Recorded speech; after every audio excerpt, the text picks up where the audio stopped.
अरे हाँ, हो गया नमस्कार। हाथ चिपके क्या? हाथ खोलिए, मतलब की बात मुंह से बोलिए। क्या है? देखिए, करीब में जो कृष्ण भगवान का मंदिर है, मैं उसका धर्म करता हूँ। क्या करता हूँ? धर्म करता। हाँ, सेक्रेटरी हैं आप? जी हाँ।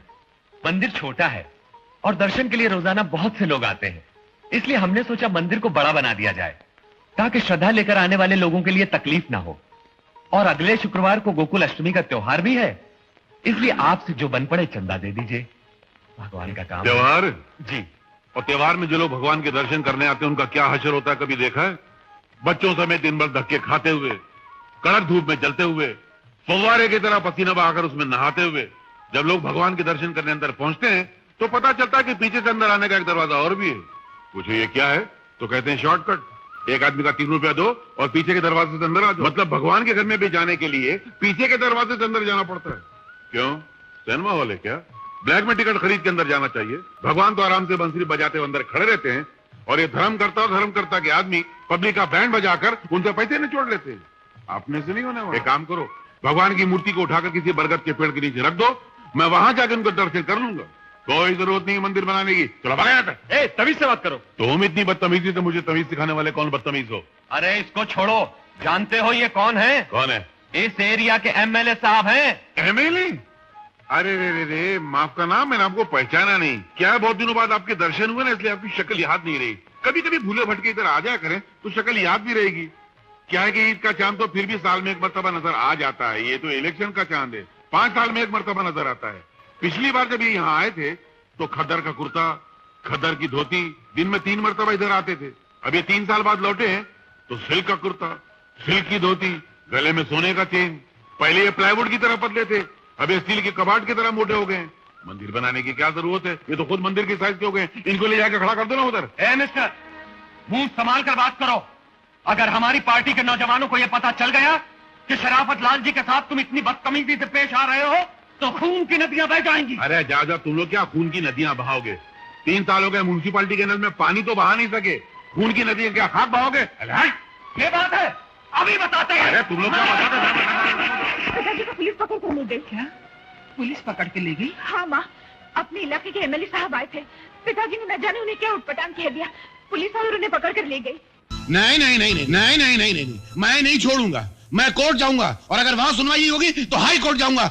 इंसाफ का तराजू हिला के रख दूंगा। साहब 1 मिनट मेरी बात तो सुनिए। क्या सुनो? सुनने को रह क्या गया है? आपने खाकी वर्दी और खाकी पतलून इसलिए पहनी है कि आप लोगों को भेड़ बकरियों की तरह लाकर अंदर बंद कर देंगे।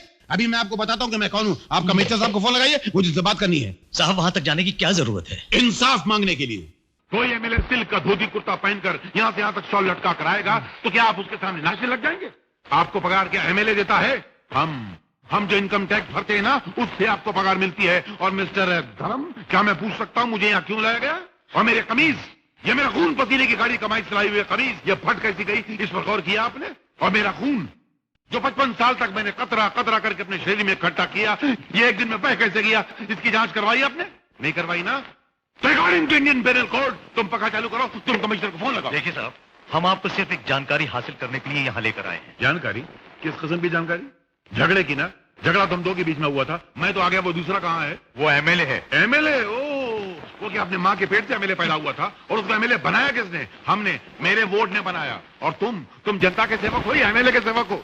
जवाब नहीं है ना? तुम पक्का चालू करो, तुम कमिश्नर को फोन लगाओ। लेकिन मैंने आपको पहचाना नहीं, आप है कौन साहब? सारे जहां से अच्छा हिंदुस्तान हमारा, उस अच्छे हिंदुस्तान का एक अच्छा नागरिक हूँ। Law-abiding citizen of India, neither an MLA, nor an MLC, nor an MP, neither a minister. ये बहुत हाई लेवल की बात है, तुम्हारी समझ में नहीं आएगी। तुम पंखा चालू करो, तुम कमिश्नर को फोन लगाओ। लेकिन बात सिर्फ इतनी सी है कि अगर आपके पास कोई मंदिर का चंदा मांगने आए तो आप हाँ या ना कह दीजिए। इसमें यह कहने की क्या जरूरत है कि आप धोखेबाज हैं, लोगों का माल हड़प कर जाते हैं? It is my fundamental right. Hindustan आजाद हो चुका है और आजाद हिंदुस्तान के साथ मेरी जबान भी आजाद हो चुकी है। मुझे पूछने का पूरा हक। और अगर उन्होंने माल हड़प नहीं किया है तो उनसे कहिए कि साबित करके दिखाएं कि उन्होंने माल हड़प नहीं किया है।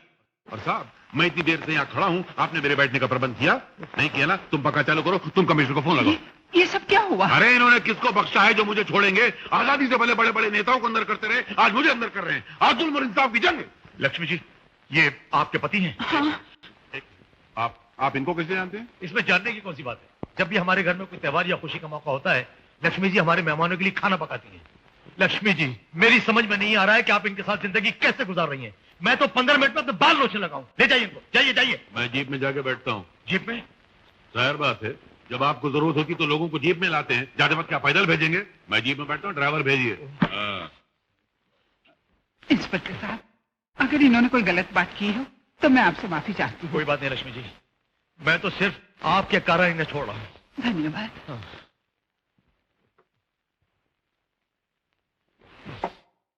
हवलदार, कमिश्नर साहब का फोन आया तो बोल देना मैं यहाँ नहीं हूँ। और तुम पंखा चालू करो। अरे खुश हो गया यार। ये आजकल के कोई पटाखे हैं? क्या जमाना आ गया है, हर चीज में मिलावट।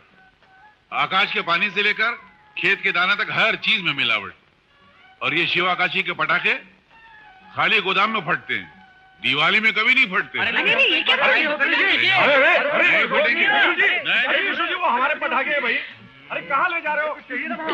जाने देना यार, क्या बोलना अभी। अरे मेरा बच्चुआ दूसरा राज्य। अरे क्या हुआ? पिताजी। अरे विष्णु जी, पिताजी क्या हुआ? ये कमबख्त पटाखे धोखा दे गए। जहाँ फटना चाहिए था वहाँ नहीं फटे, जहाँ नहीं फटना चाहिए था वहाँ फट गए। अब तो मानते हो ना अग्निहोत्री जी कि जमाना पूरी तरह बेईमानी का नहीं है। बिल्कुल बेईमानी का है। ये कमबख्त लोग बेईमानी भी पूरी तरह नहीं करते, बेईमानी में भी बेईमानी करके बेईमानी को आधा छोड़ देते। दलित दर की औलाद अपनी पत्नी का दिल नहीं समझ सकता। एक बड़े आदमी की तरह पैंट और शर्ट काहे के लिए?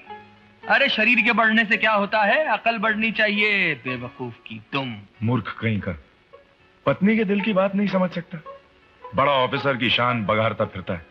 लोग कहते हैं नाटे आदमी की अकल ज्यादा होती है, लेकिन इसका तो मामला ही उल्टा है। ये जितना नाटा है इसकी अकल उससे ज्यादा नाटी है। Hello hello hello, how are you? How are you? I am fine. गर्मी ज्यादा हो गई है। गर्मी? यस यस एग्जैक्टली मैं भी यही कहने वाला था, लेकिन वो लफ्ज गर्मी मुझे याद नहीं आ रहा था। मैं बाकी पकड़ के यही सोच रहा था वहाँ। हाँ, कभी कभी ऐसा हो जाता है कि जो हम कहना चाहते हैं वो जबान पे नहीं आता, भूल जाते हैं। दरअसल मैं भी वहाँ खड़े खड़े यही सोच रहा था। खड़े खड़े? हाँ खड़े खड़े। अच्छा तो चलते हैं? चलते हैं।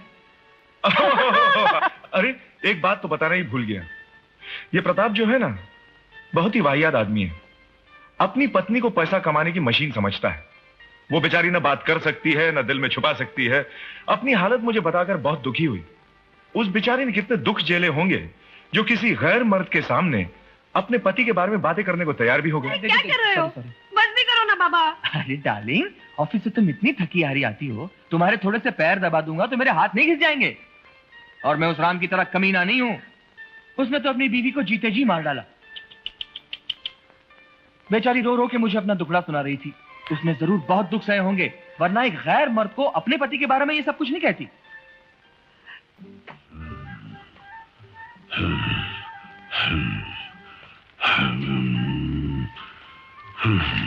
क्या बात है अग्निहोत्री जी, अग्नि के इंजन की तरह गर्म सांसें क्यों छोड़ रहे हैं? अब ये खबरें इतनी गर्म है कि खून पिघल के भाप बन के खुद ब खुद नाक की नसों से निकल रहा है। देखो ना, ये रही। दिल्ली के चौराहे पर एक आदमी ने दूसरे को गोली मार दी, बताओ। और ये देखो, बंबई के हवाई अड्डे पर एक आदमी विदेश से आता हुआ बंदूक के साथ गिरफ्तार। पहले के जमाने में लोग जब विदेश से आते थे तो सेंट लाते थे, ट्रांजिस्टर लाते थे, तोहफे लाते थे। आजकल के जमाने में बंदूकें क्यों लाते हैं? आप इस बात पे कुछ रोशनी डाल सकते हैं? अजी मैं क्या खास रोशनी डालूंगा, मेरी आंखों के सामने खुद ही अंधेरा छा रहा है। लीजिए अखबार, आप पढ़ लीजिए, मैं बाद में पढ़ लूंगा। वैसे पढ़ने लायक कुछ खास खबर है इसमें? जी हाँ, खास खबर है। क्या? मांग कर अखबार पढ़ने वाले के पेट में दूसरे ने चाकू घुसेड़ दिया। बड़ी मनहूस खबर है।